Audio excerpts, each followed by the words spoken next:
Hi there, I'm Deborah Charnes and I'm a certified yoga therapist.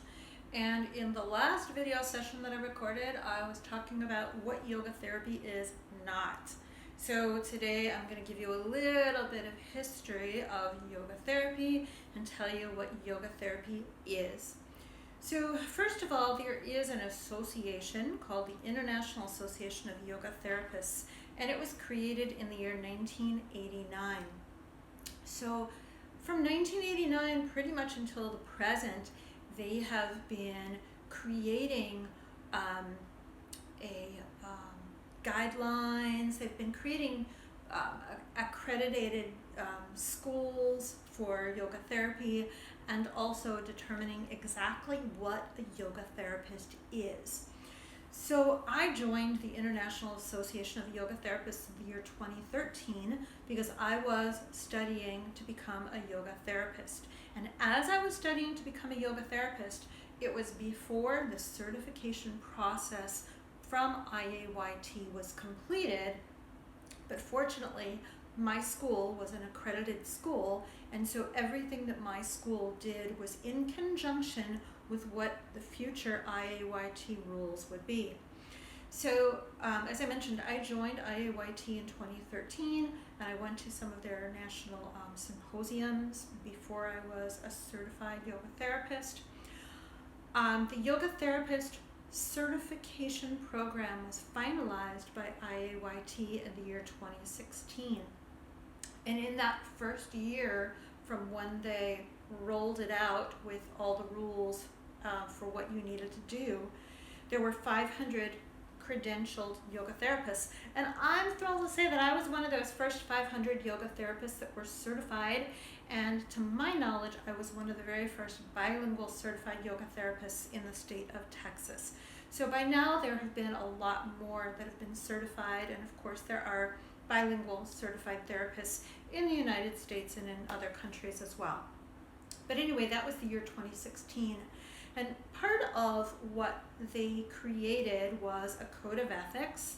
They also created a scope of practice. And most importantly, they said what does constitute yoga therapy, what doesn't, and in terms of your training, what you have to do for your training.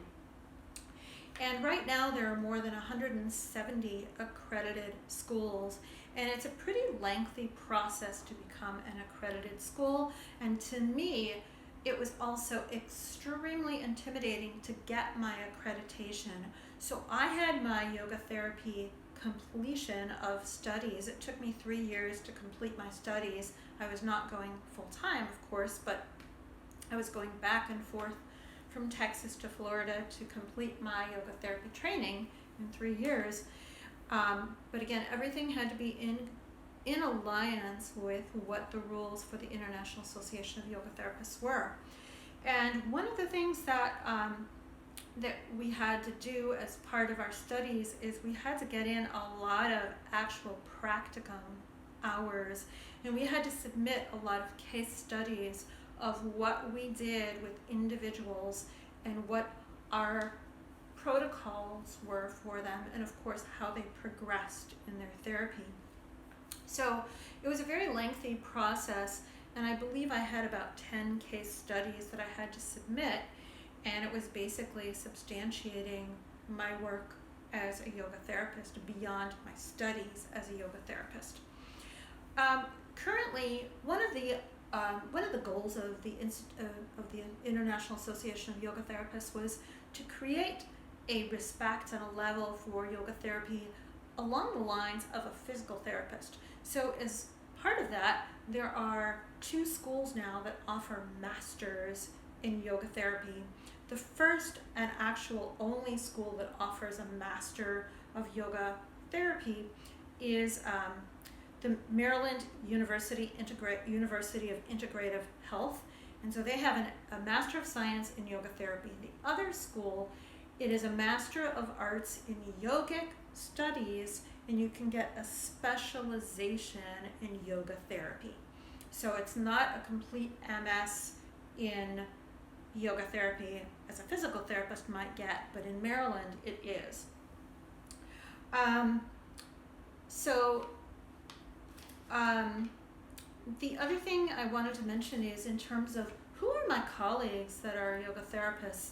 So it's very interesting to look at who the yoga therapists are. They are not necessarily yoga teachers.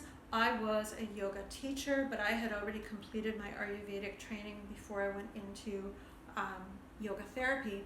And I already had my Reiki training, and I already had acupressure training. I had a lot of other holistic health modalities that I had completed. But what I think is interesting is that a lot of yoga therapists may be physical therapists. A lot of yoga therapists are RNs or MDs, and then a lot of yoga therapists may be psychotherapists or social workers. But you don't have to be any one of the aforementioned. I just find that a lot of people from those areas are gravitated to yoga therapy.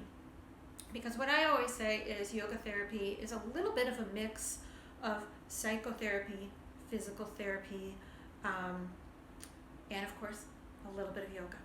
But again, a lot is not about yoga as most people think of yoga. So I encourage you to watch my prior video to see what yoga therapy is not. And in the next session, in the next video, I will talk about my style of yoga therapy, because everybody's style is different. We have to have certain levels of background, and we have to have certain levels of training in terms of whether it be anatomy or philosophy.